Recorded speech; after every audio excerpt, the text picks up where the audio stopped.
ስቴም ፓወር በአሜሪካ ሀገር የተቋቋመ መንግስታዊ ያልሆነ ድርጅት ነው። ድርጅቱ ከሰሃራ በታች ባሉ ሀገራት የሚገኙ ታዳጊዎችን በሳይንስ፣ በቴክኖሎጂ፣ በሂሳብና ምህንድስና ትምህርቶች ላይ ያላቸውን ዕውቀት ለማጎልበት ይሰራል። የኢትዮጵያ ቅርንጫፍ የሆነው ስቴም ፓወር ኢትዮጵያም ታዳጊዎች የከፍተኛ ትምህርት ተቋማትን ከመቀላቀላቸው በፊት የስቴም ማዕከላትን በማቋቋም ዘመናዊ የመማሪያ ክፍሎችን በማስፋፋት እንዲሁም የስራ ፈጠራን በማበረታታት ረገድ ድጋፍ ያደርጋል። ስቴም ፓወር እንግዲህ ስሙ እንደሚያመለክተው በሳይንስ፣ ቴክኖሎጂ፣ ኢንጂነሪንግ እና ሂሳብ ትምህርቶች በተለይ ለቅድመ ዩኒቨርሲቲ ተማሪዎች የተግባር ተኮር ስልጠና እንዲያገኙ ላቦራቶሪዎችን በማቋቋም ላለፉት 15 ዓመታት በኢትዮጵያ በሚሊዮን የሚቆጠሩ የሃይ ስኩል እና የመጀመሪያ ደረጃ ትምህርት ቤት ተማሪዎች የተግባር ላይ ልምምድ ፕራክቲካል የሆነ የትምህርት ዕድል እንዲያገኙ ሲያመቻች የነበረ ተቋም ነው።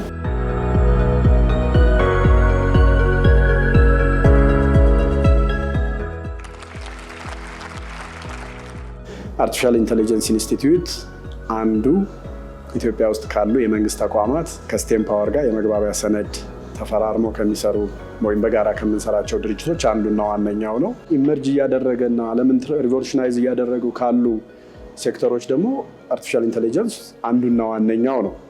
ስለዚህ እዛ ላይ የሚገራርሙ ልጆች አሉ። እንግዲህ እኛ አጠቃላይ እንደ ስቴም እናሰለጥናለን። የልጆቻችን ደግሞ ኢንትረስትና ክህሎት ወይ ተሰጥኦ አንዳንዶቹ በአርቲፊሻል ኢንተለጀንስ ናቸው። ሌሎቹ ኦፍኮርስ ሮቦቲክስ አለ።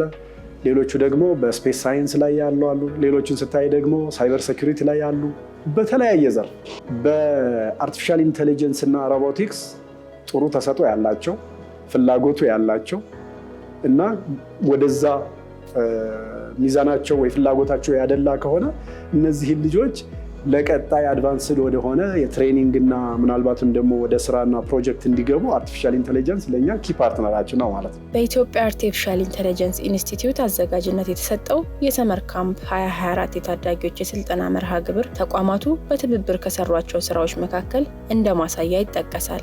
በዚህ ዓመት በ2024 ሰመር ካምፕ በነበረው የአርቲፊሻል ኢንተለጀንስ ኢንስቲትዩት ኢንኩቤት ሲደረጉ በሰመር ፕሮግራም እኛ ከዚህ ከስቴም ፓወር ቴክኒካል ቲም እየሄደ ትሬኒንጎችን ይሰጥ ነበር። እንደምታስታውሱት ሰዎችን ማለት በዛ ዙሪያ አቅም ያላቸው ኢንጂነሮች አሉ፣ በተለያየ ዘርፍ ማለት ነው።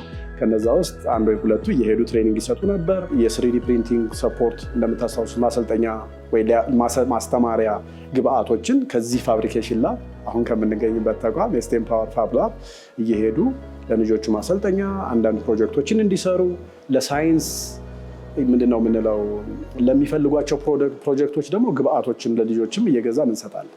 በዚህ መልክ ነው ስንሰራ የነበረው ማለት ነው። ተቋማት በትብብርና በቅንጅት መስራታቸው ሀገራችን የወጠነችውን ዲጂታል 2025 ስትራቴጂን ለማሳካት ብሎም የሀገርን ኢኮኖሚ ለማሳደግ ትልቅ ድርሻ አለው።